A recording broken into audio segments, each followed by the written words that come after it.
Nilipopata mtoto, nilienda hospitali, nilikuwa mgonjwa sana. Nikapimwa damu ilikuwa 1.2.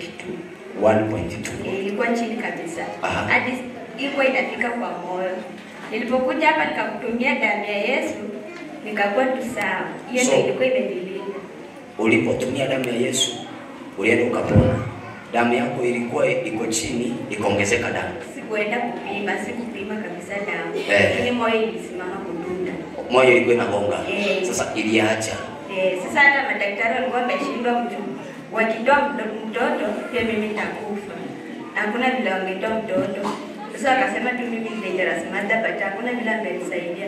Lakini venye kuja hapa nikatumia damu ya Yesu ilikuwa jana. Moyo ikaacha kupiga sasa. Yaani sikuwa nakula juu nikikula moyo inadunda na inatapika.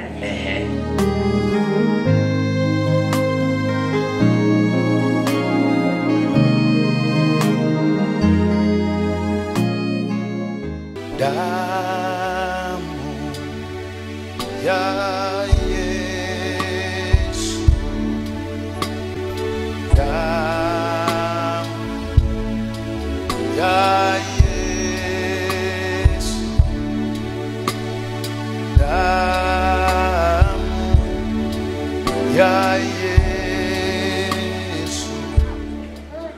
Hakuwa aende shuleni?